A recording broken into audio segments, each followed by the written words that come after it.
Hello, art historians. I'm back. And here we are with our next set of works of art. And we're getting into a building here, and it's pretty important what we're going to talk about. It's one of our first really big buildings. And so we want to sort of think about what we know about architecture, what the limitations of architecture are, and what we sort of think about when we think about big buildings or what we now call skyscrapers. There are a couple of things that are necessary in order for there to be a skyscraper.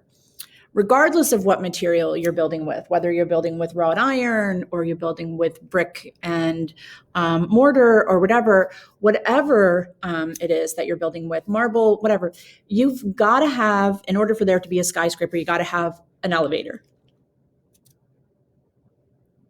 So the early elevators were by the Otis Elevator Company, OITS. And once you get an elevator, then you can build taller.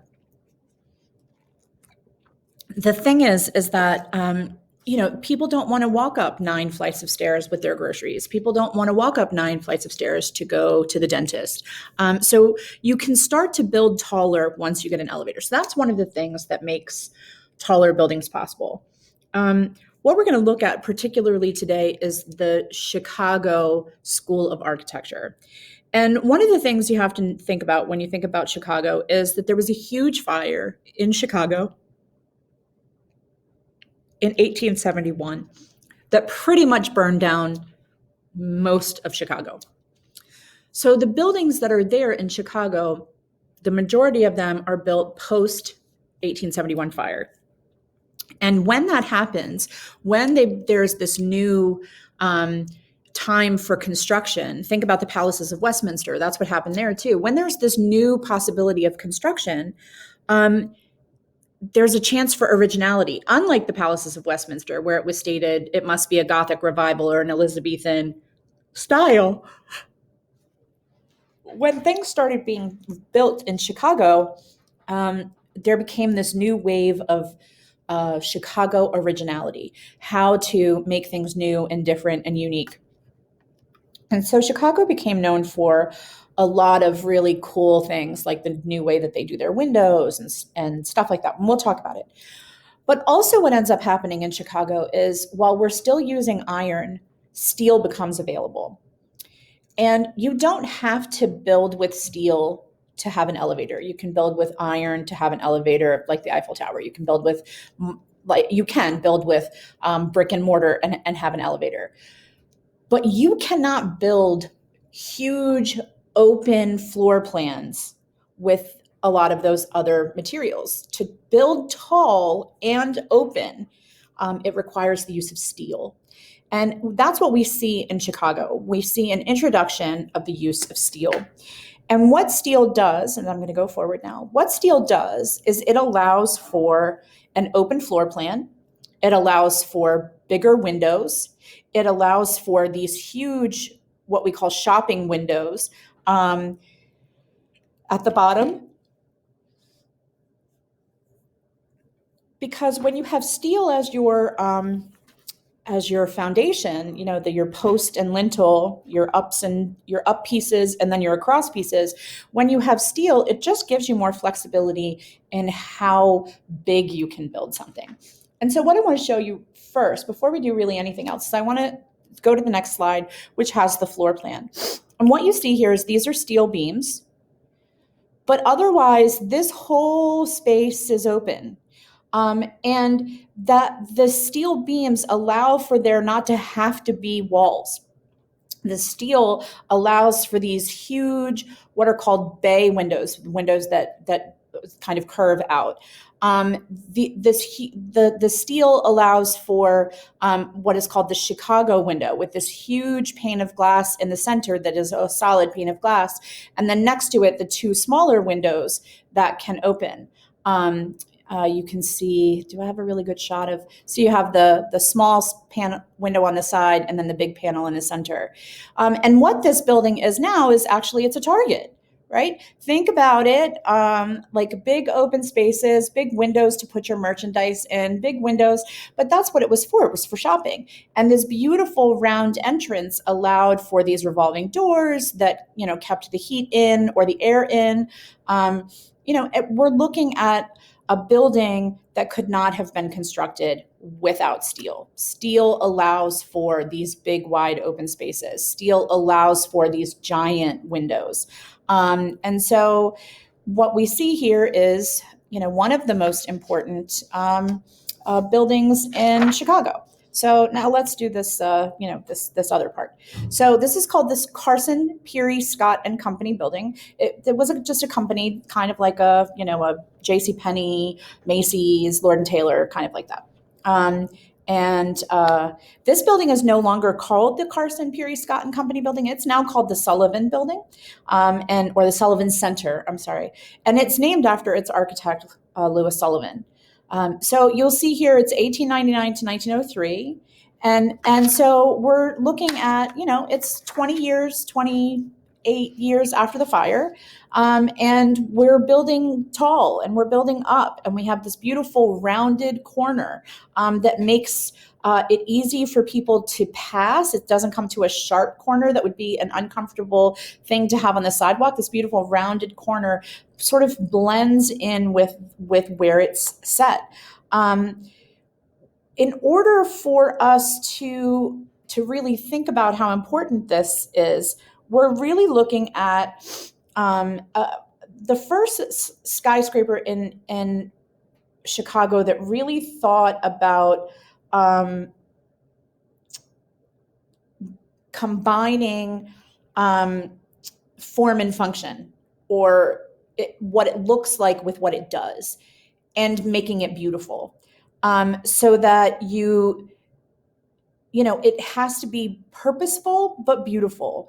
It has to have an appropriate form, but also it has to function. And so what Sullivan does here is he begins the lower stage actually in 1899, this lower stage, and then he builds higher in 1903.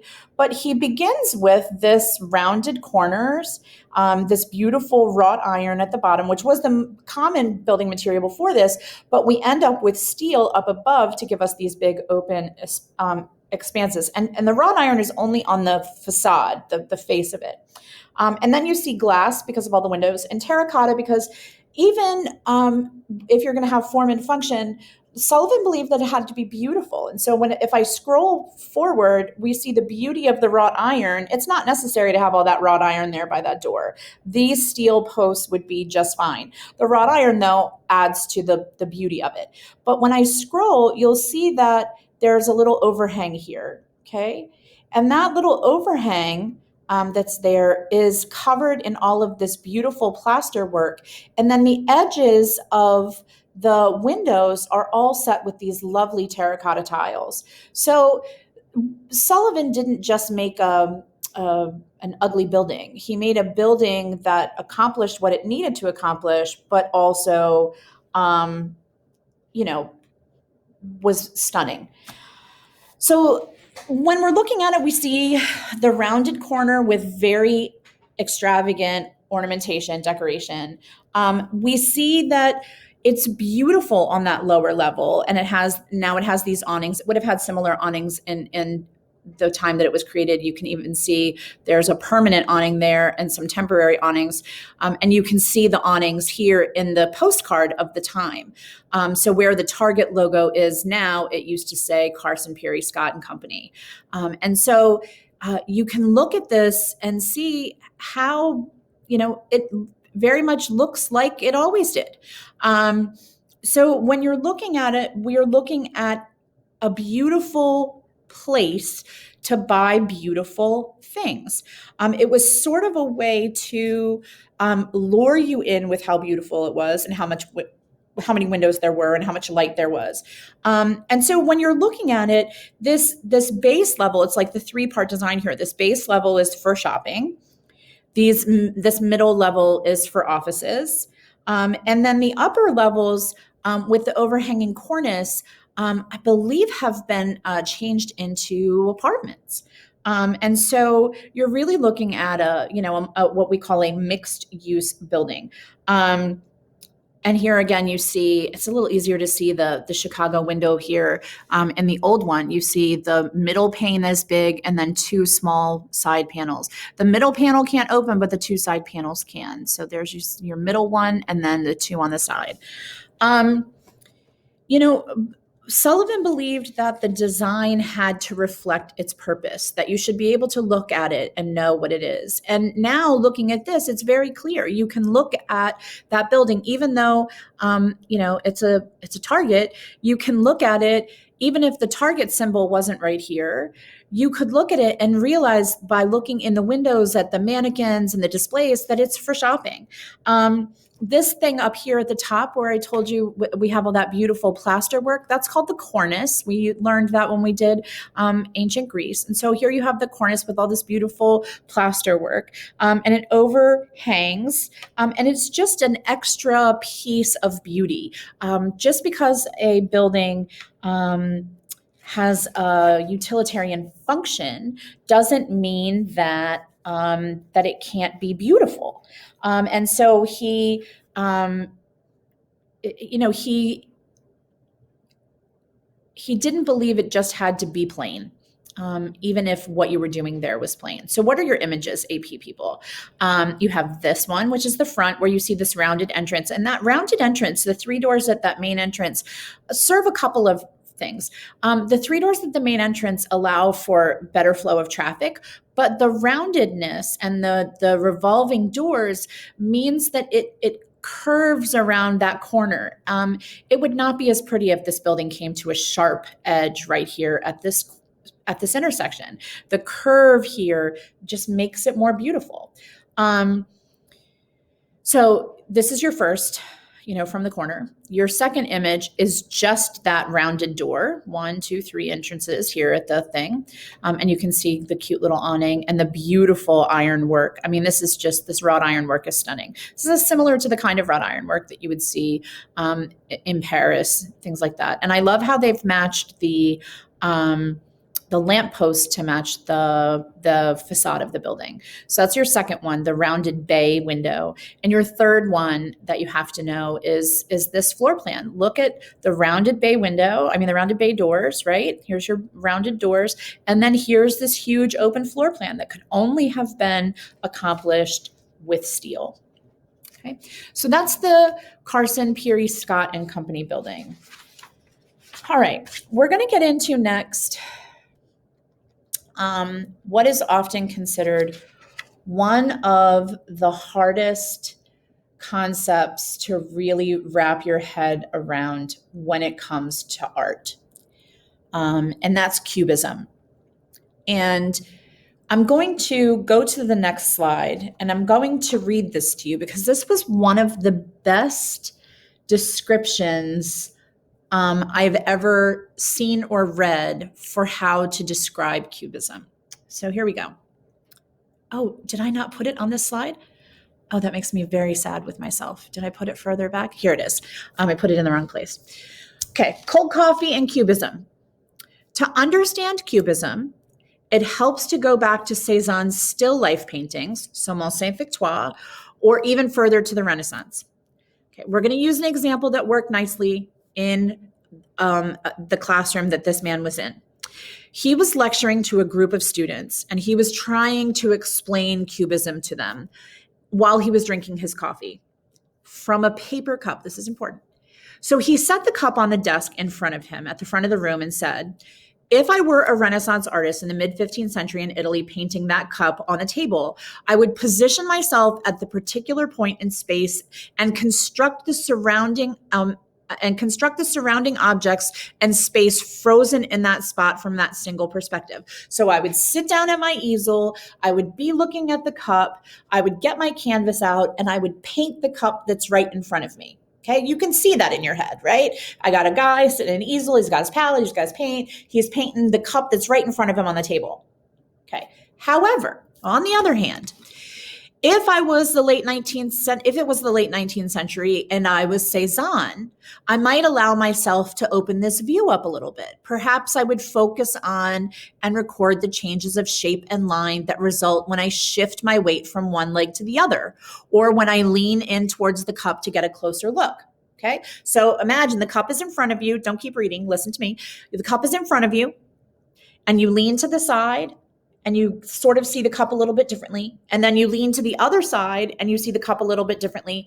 And then you lean forward and you might even be able to see down into the cup, right? So I might allow myself to render slightly around the far side of the cup, since as Cezanne, I'm interested in vision and memory. Okay.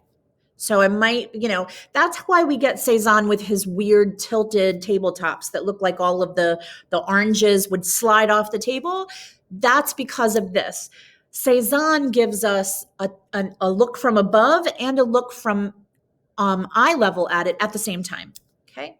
Now, if I were Braque, and remember I told you before, Cezanne is at the hint of, like, he hints at Cubism, but he's not there yet.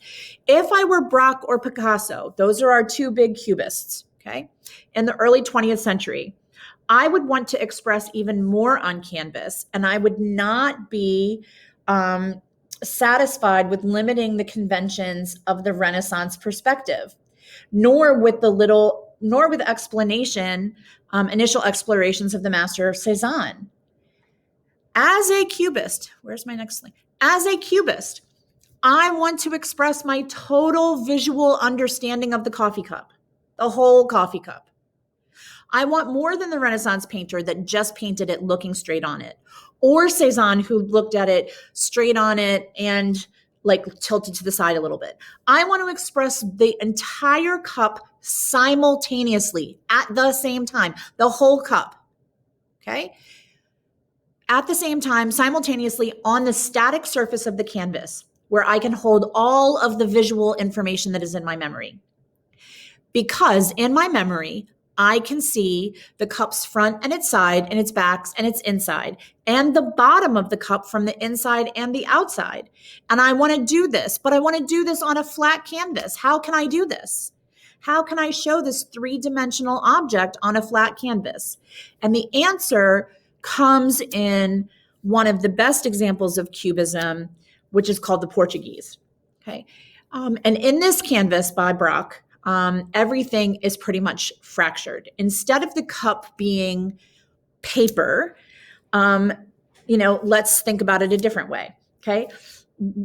It looks in like broken pieces. And I'm going to talk a little bit. Everything was fractured. The guitar player, the dock, into so many pieces of broken forms. By breaking these objects into smaller elements, Braque and Picasso are able to overcome the singularity of an object, the one way that we see it at a time, and transform it into a vision of all of the parts of it at the same time.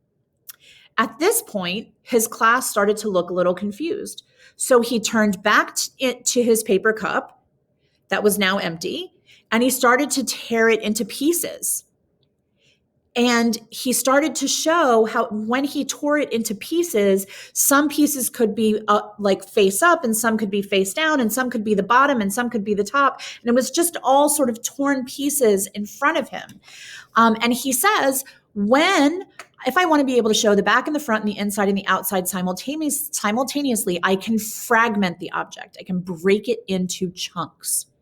And that is what Cubism is. So the best example of Cubism ever in the history of the world is this guy right here.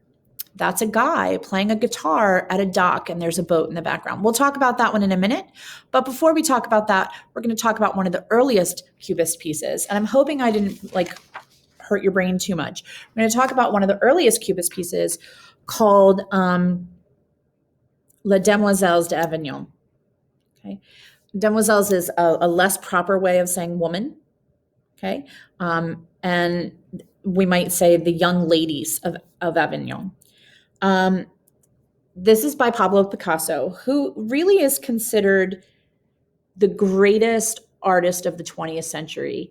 And there are some people who say that he might be the greatest artist that ever lived because I know it's a controversial statement, because Picasso could paint and draw and sculpt and do paper cuttings and do collage and Picasso could do like pretty much every kind of art. When he was like 12 years old, he drew a perfectly beautiful like Renaissance style. He painted a perfectly beautiful like Renaissance style church scene, like at age 12. He is really like the big deal here. And so when we're thinking about Picasso, what we talk about when we do Picasso is we talk about this piece, because this piece is considered to be a couple of things. The first really Cubist painting. It's considered to really be the beginning of 20th century art, even though it's 1907. It really is the change that happens in the 20th century really sort of starts here. It is probably the most important modernist painting that exists. And it is at the MoMA, the Museum of Modern Art in New York City. And the MoMA considers this in its collection the second most important piece in its collection, the first most important piece being Starry Night. And so you're looking at, a piece that is considered to be on par with or as important as Starry Night. And to understand it, you have to sort of, understand the concept of Cubism and what we're looking at here. So what we're looking at is we don't have a single fixed viewpoint. Because we're Cubism, we appear to be looking at some things from above and some things from behind and some things from below, like looking up in what we call an earthworm view, and some stuff we're looking down like in a bird's eye view, and some stuff our view is being distorted by various things that are happening around us. And so what we're looking at is Avignon Street is in Barcelona, and at the time that this was painted, Avignon Street was the place where prostitutes worked. So we're looking at the women of Avignon. So we're looking at a group of 5 prostitutes that are like standing around trying to get customers, and we are, from where we are standing, in a place where we sort of view them from the place of the customer. And so we're walking down the street and here we see them. Okay. This is a difficult painting to analyze. There's not a single fixed viewpoint because we're looking at a bunch of different things. We're looking at this face right here that is being influenced by what we call Iberian art, which is the art of the Iberian Peninsula of Spain, but in Europe during like the pre-classical era, so ancient Iberian art. Okay, here we're looking at the influence of African art.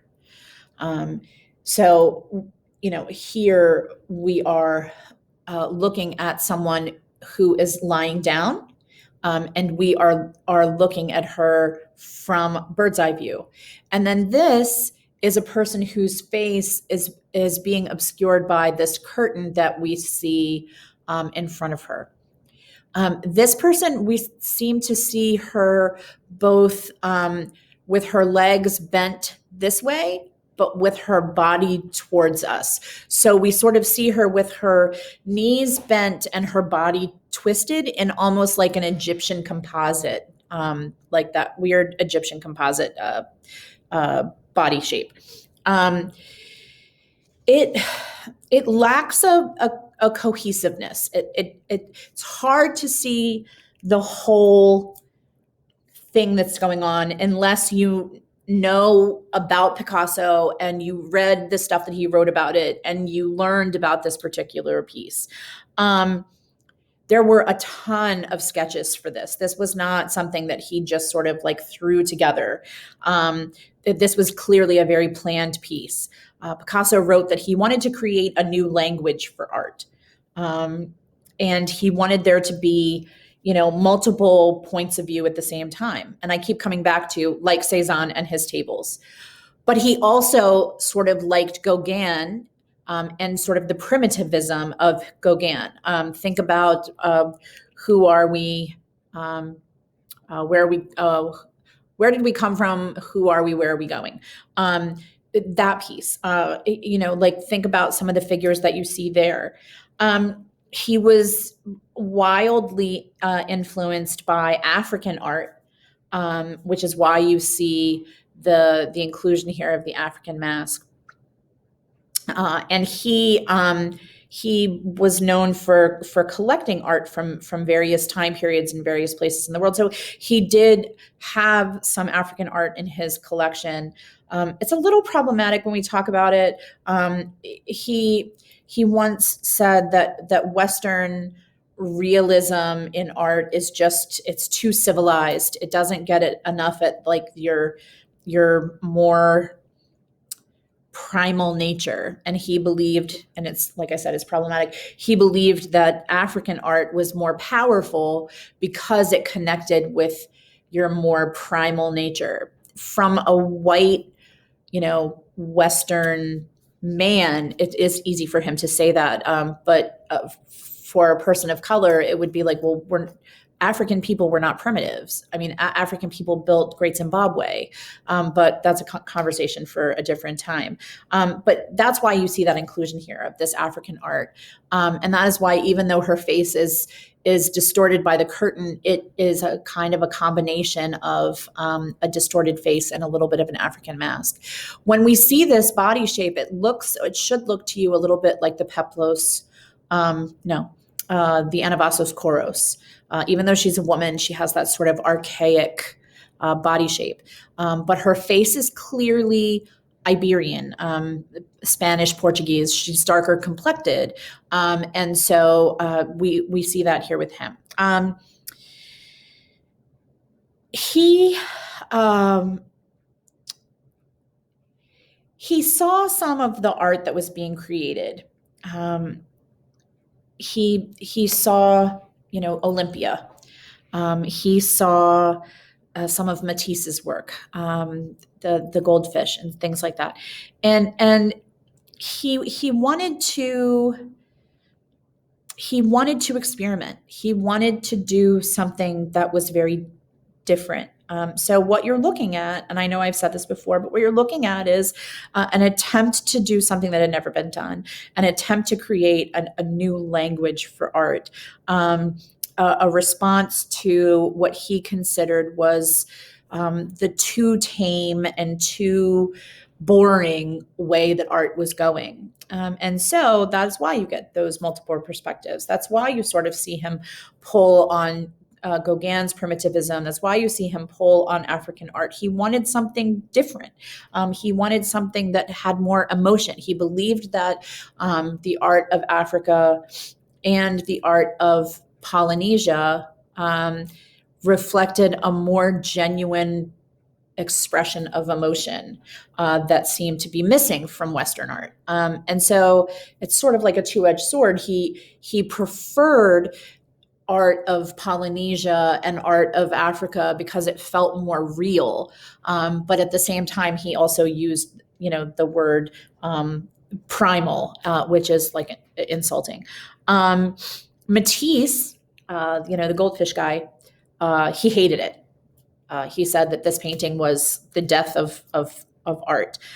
Braque, who paints more Cubist pieces with Picasso, also was not a big fan.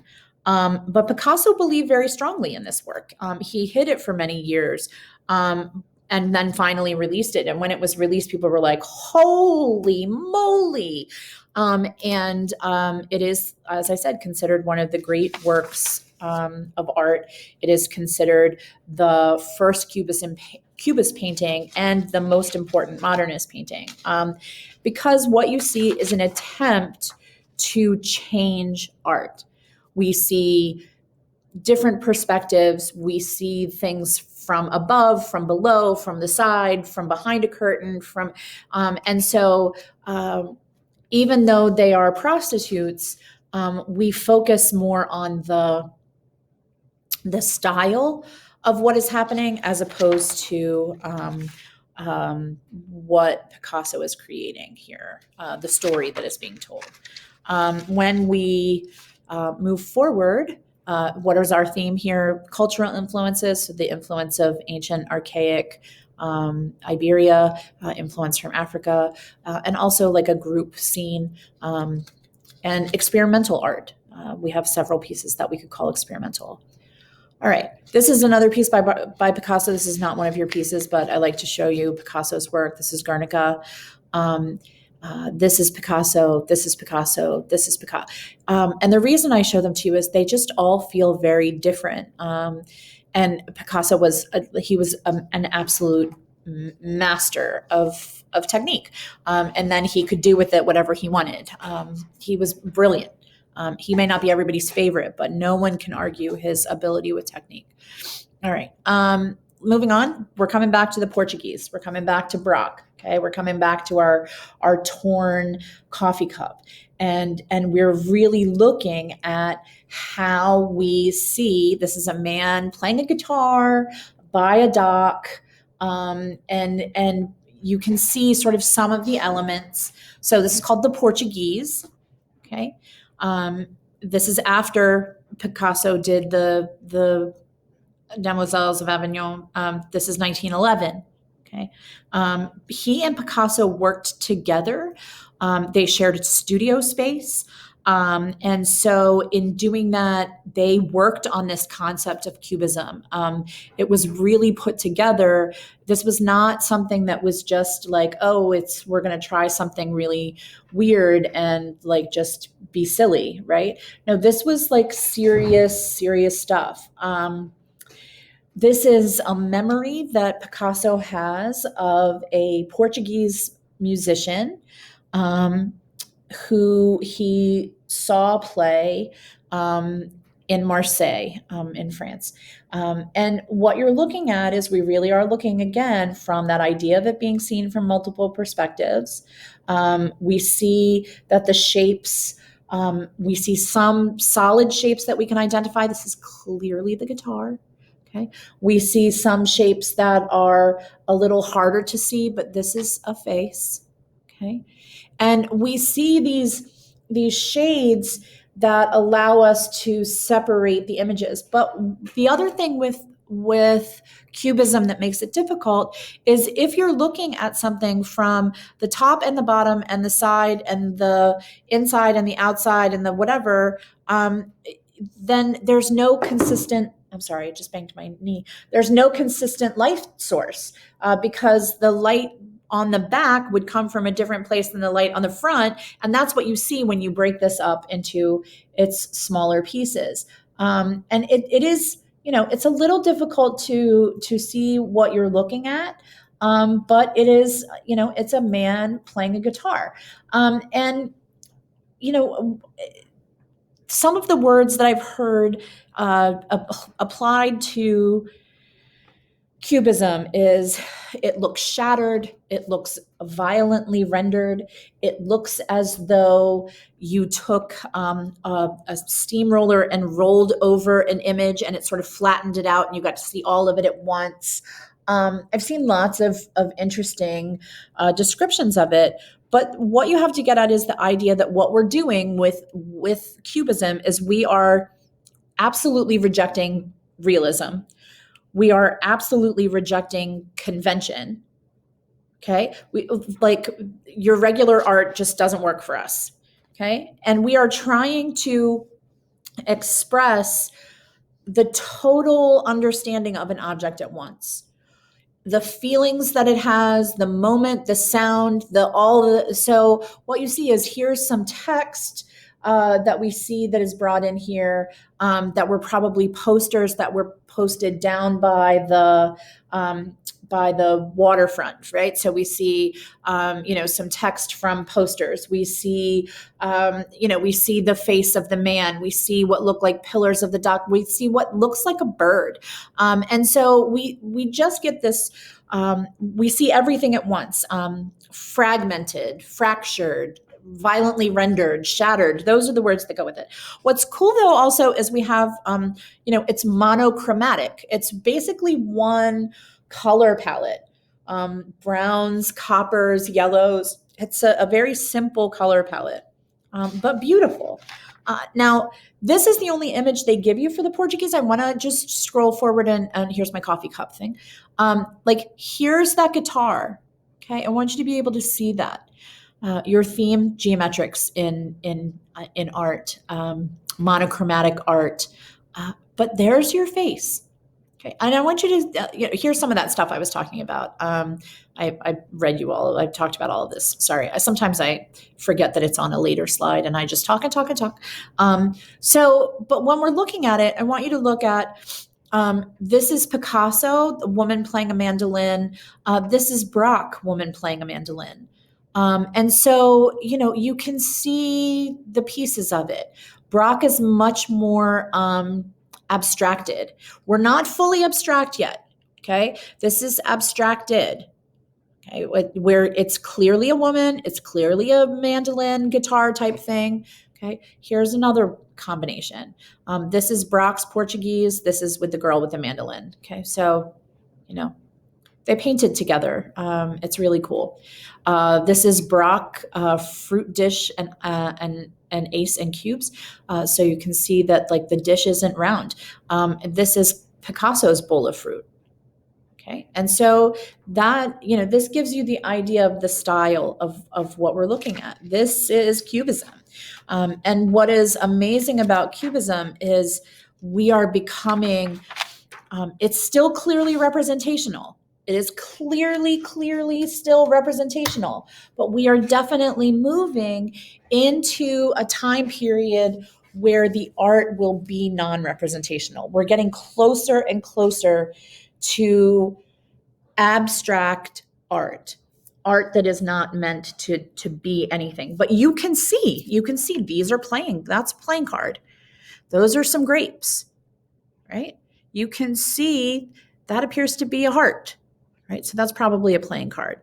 Cafe. He's in a cafe. He is having a fruit dish in cafe. That's at the edge of the table. That's probably a chair. And so, if nothing else, remember this story. Cubism is about trying to see all the pieces of the coffee cup at once, and tearing it into a bunch of pieces so that I can see all of the parts of it at the same time. All right, so that's Cubism. Today we did. Cubism and Chicago architecture. And so that's the end of our video for today. And I'll see you next time to do what is called the international style of architecture. So have a good day, and I'll see you again soon. Bye, guys.